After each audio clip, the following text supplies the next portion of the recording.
J'ai toujours voulu savoir quelle est la différence entre ceux qui réussissent et ceux qui ne réussissent pas. Quelle est la différence entre ceux qui sont riches et ceux qui sont pauvres? Quelle est la différence entre ceux qui sont heureux et ceux qui sont malheureux? Alors, si ces trois questions t'intéressent, bienvenue dans cette vidéo et bienvenue sur la chaîne. Ici, nous parlons de comment devenir une meilleure version de nous-mêmes tous les jours. Nous apprenons à utiliser nos peurs, identifier nos rêves pour vivre la vie qui nous inspire vraiment. Alors, si ça t'intéresse, n'oublie pas de t'abonner, active la cloche de notification. Pour info, la semaine passée, j'avais fait une vidéo de présentation, mais j'ai oublié de vous donner mon nom.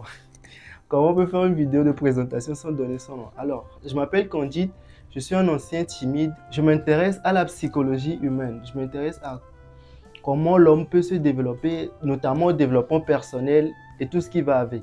Sans plus tarder, c'est parti pour 3 principes à connaître pour devenir une meilleure version de soi-même. Alors, la première chose qu'il faut savoir, c'est-à-dire le premier principe, c'est que tout s'apprend. Je sais que ça peut paraître cliché de dire ça, mais ça nous est tous arrivé, au moins une fois dans notre vie, d'admirer une personne au point de nous dire, mais comment elle fait pour être si à l'aise? Comment elle fait pour être si confiante? Il y a des situations qui font stresser la majorité des gens, mais ces personnes-là arrivent à gérer. Je me suis toujours demandé, mais comment ces personnes font? Comment certaines personnes, par exemple, arrivent à parler en public alors que la majorité des gens, il y a certaines personnes même qui ont beaucoup plus peur de parler en public que de la mort. Alors, je me suis posé la question, mais ces personnes-là doivent avoir un secret. Mon déclic d'abord, c'était de comprendre que toutes ces personnes-là n'étaient pas nées comme ça. Ce ne sont pas des dons innés. Alors, c'est l'erreur que nous commettons souvent. Nous pensons que ces personnes-là sont nées comme ça et ce sont des dons innés. On se dit que ces personnes-là ont beaucoup de chance.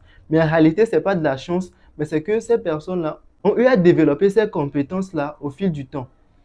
Et comprendre ça, pour moi, ça a vraiment été un déclic. Maintenant que j'ai compris ça, j'ai voulu savoir maintenant comment elles font. Vous savez, en l'an 350 avant Jésus-Christ, Socrate a établi un principe qu'il a nommé le principe de causalité, c'est-à-dire la loi de cause à effet, qui stipule que si, par exemple, tu veux développer une compétence, alors cette compétence-là, tu veux atteindre un niveau, par exemple, un niveau de compétence donnée. Alors, ce niveau que tu veux atteindre, ça, c'est l'effet.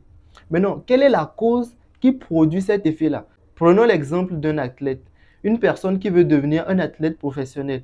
Ça, c'est l'effet. Maintenant, quelle est la cause qui produit un athlète professionnel? Alors, tu sais que tu dois courir tous les jours, tu dois faire du sport, tu sais que tu dois bien manger parce que les athlètes ne mangent pas n'importe quoi. Alors, tu dois faire des choses que les athlètes font pour maintenant atteindre le niveau des athlètes là. Donc, dans un premier temps, identifier la cause qui va te permettre maintenant de produire l'effet de la compétence que tu as envie de développer. Et moi, quand j'ai compris ça, ma philosophie maintenant, c'est plus d'excuses. C'est-à-dire que si j'ai envie de développer une compétence, je vois une personne que j'admire, je me dis, mais cette personne, je l'admire, mais elle n'a pas de chance en fait. Elle a fait des choses forcément que je n'ai jamais fait. Elle a compris des choses que je n'ai jamais compris pour pouvoir atteindre ce niveau-là. Si par exemple tu veux devenir footballeur professionnel, tu dois faire des choses que les footballeurs professionnels font, mais d'abord, tu dois incarner la personnalité d'un footballeur. Tu dois avoir l'état d'esprit de quelqu'un qui veut être footballeur. Si toi aussi tu comprends ça, la prochaine fois que tu vas admirer une personne, ne te dis plus qu'elle a de la chance, mais dis-toi comment je peux m'y prendre maintenant avec le principe de causalité pour pouvoir atteindre le niveau de ces personnes-là. On a l'habitude de dire que parmi tous les champions, il y a un premier. Maintenant, comment se fait-il qu'il y a certaines personnes qui arrivent à exceller beaucoup plus dans des domaines que d'autres? Alors, on peut comprendre au fait que nous pouvons tout apprendre, mais nous ne pouvons pas tout connaître. C'est pourquoi nous devons choisir. Ce qui nous amène au deuxième principe, l'amour est indispensable à la réussite. Il y a un jeune homme qui avait tellement marre de sa vie. Il détestait son boulot. Il était pauvre. Maintenant, un jour, il est allé voir son oncle et lui dit, mon oncle, je sais que vous êtes l'homme le plus riche de la famille. Je suis venu pour que vous m'aidez. Aidez-moi à avoir de l'argent. Donnez-moi des sous pour pouvoir régler certains problèmes. Mais l'oncle lui dit, mais je ne peux pas te donner de l'argent. Si je te donne de l'argent, ça ne va pas t'aider. Quelque temps plus tard, tu vas encore revenir me demander de l'argent. Il dit, tu sais, mon neveu, ce que je vais plutôt te faire, c'est que Je vais te donner le numéro de la personne la plus riche que je connais. Et puis il lui a donné le numéro, il est parti voir le vieux, c'était un vieil homme. Arrivé chez le vieux, la première question que le vieux lui a posée, c'est que est-ce que tu aimes ton travail? Le jeune homme a dit non.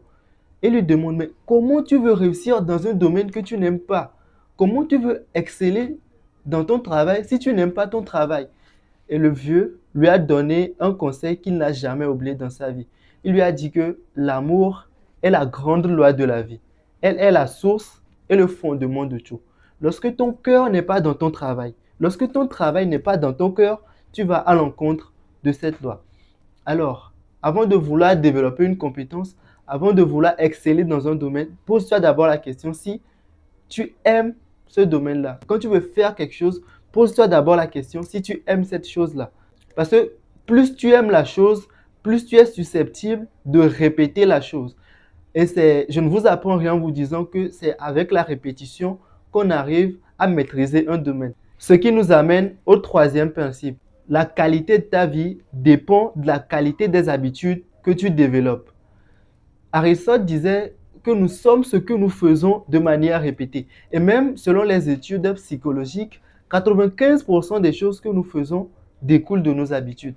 Donc ça veut tout simplement dire que la majorité du temps que nous prenons, et nous pensons que nous prenons des décisions, en réalité, nous ne prenons pas des décisions, mais ce sont notre subconscient qui prend des décisions à notre place. Donc comprendre ça pour nous permettra maintenant de prendre du recul et d'essayer de développer les bonnes habitudes. Parce que le secret des personnes qui réussissent, c'est qu'ils ont beaucoup plus de bonnes habitudes que de mauvaises habitudes. En tant qu'être humain, il est impossible de ne pas avoir de mauvaises habitudes puisque personne n'est parfait. Maintenant, le secret des gens qui excellent, c'est qu'ils ont plus de bonnes habitudes que de mauvaises habitudes. Mais comme le dit Brian Tracy, les mauvaises habitudes sont faciles à développer et difficiles à vivre avec. Mais les bonnes habitudes sont difficiles à développer, mais faciles à vivre avec. Et il continue en disant que la meilleure manière de développer une habitude, c'est la répétition.